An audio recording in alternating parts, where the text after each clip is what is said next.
शौर्यगढ़ एक भव्य किला जो ऊंचे पहाड़ों के बीच स्थित था, जहां राजा उदय प्रताप सिंह का शासन था। वह न सिर्फ एक वीर योद्धा थे, बल्कि अपनी प्रजा के प्रति अत्यंत न्यायप्रिय और दयालु भी थे। रानी मृणालवती, जो एक अन्य राजपूत राज्य की राजकुमारी थीं, का विवाह उनसे हुआ था। दोनों के बीच असीम प्रेम था, लेकिन इस प्रेम की राह में कई अड़चनें थीं, जिनका उन्हें अंदाजा तक नहीं था। राजमहल में हर कोई राजा और रानी के प्रेम को देखकर ईर्ष्या करता था, लेकिन सबसे ज्यादा जलन सेनापति विक्रम सिंह को थी। वह शौर्यगढ़ के सिंहासन पर अपनी दावेदारी चाहता था और इसके लिए उसने एक खतरनाक षड्यंत्र रचा। उसने राजा के एक पुराने मित्र राजकुमार अर्जुन से मिलकर एक गुप्त योजना बनाई। राजकुमार अर्जुन और रानी मृणालवती पुराने मित्र थे और सेनापति विक्रम सिंह ने इसी रिश्ते का फायदा उठाने की सोची। सेनापति विक्रम सिंह ने राजा के कानों में यह बात डाल दी कि रानी का संबंध राजकुमार अर्जुन से है। यह सुनकर राजा को गहरा आघात लगा। वह अंदर से टूट गए, लेकिन अपने चेहरे पर किसी को भी शक न होने दिया। इसी बीच राजमहल में एक रहस्यमयी घटना घटी। राजा की सबसे विश्वसनीय दासी, जो रानी की करीबी थी, अचानक गायब हो गई। कुछ दिनों बाद उसकी लाश महल के पिछवाड़े मिली। राजा को शक हुआ कि कुछ गहरा षड्यंत्र चल रहा है। राजा ने अपने सबसे वफादार सैनिकों को जांच करने का आदेश दिया। इस जांच के दौरान कई राज खुले।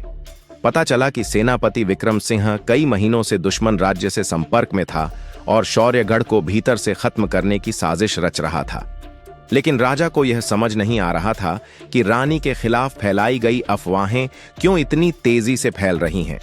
उन्होंने रानी से सीधे बात करने का फैसला किया। रानी मृणालवती इस आरोप से बहुत आहत हुई। उन्होंने राजा को समझाने की कोशिश की, लेकिन राजा के दिल में पहले से ही शक का बीज बोया जा चुका था।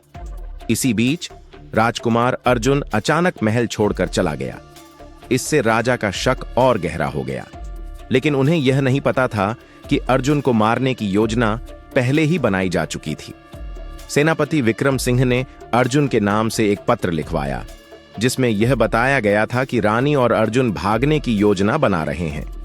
रानी मृणालवती अब अकेली पड़ चुकी थीं। महल में उनका कोई भी साथ देने को तैयार नहीं था। वह जानती थीं कि सेनापति विक्रम सिंह ही इस साजिश के पीछे है, लेकिन कोई भी उनकी बात सुनने को तैयार नहीं था। एक रात रानी को पता चला कि सेनापति ने कुछ दस्तावेज राजा के गुप्त कक्ष में छुपा रखे हैं, जिनमें साजिश का सबूत हो सकता है। उन्होंने यह सच उजागर करने की ठानी। रानी ने अपने पुराने सेवकों की मदद से गुप्त कक्ष तक पहुंचने की योजना बनाई। आधी रात को, जब पूरा महल सो रहा था, उन्होंने गुप्त कक्ष में जाकर दस्तावेज निकाल लिए। लेकिन तभी सेनापति विक्रम सिंह वहां पहुंच गया। सेनापति ने रानी को रोकने की कोशिश की, लेकिन रानी ने चतुराई से खुद को बचाया और किसी तरह राजा तक पहुंचने में सफल रही। अगले दिन दरबार में रानी ने उन दस्तावेजों को राजा के सामने प्रस्तुत किया। राजा यह देखकर हैरान रह गए कि सेनापति ही असली गद्दार था। उन्होंने तुरंत सेनापति को गिरफ्तार करने का आदेश दिया, लेकिन सेनापति हार मानने वालों में से नहीं था। उसने पहले से ही अपने सैनिकों को तैयार रखा था। दरबार में ही खून खराबा शुरू हो गया। राजा ने अपने सबसे वफादार सैनिकों को बुलाया और खुद युद्ध के मैदान में कूद पड़े। महल के अंदर ही तलवारें टकराने लगीं और देखते ही देखते सेनापति विक्रम सिंह मारा गया। लेकिन यह युद्ध राजा को गहरी चोट दे चुका था।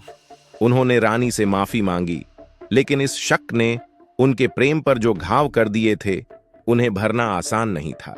समय बीतता गया। राजा और रानी ने अपने रिश्ते को फिर से मजबूत करने की कोशिश की। उन्होंने एक बार फिर अपने प्रेम की डोर को संभाला और शौर्यगढ़ को एक नए स्वर्ण युग में प्रवेश कराया। हालांकि इस कहानी ने सभी को यह सिखाया कि प्रेम और विश्वास की परीक्षा हमेशा कठिन होती है, लेकिन सच्चे प्रेम की जीत अंततः होती ही है।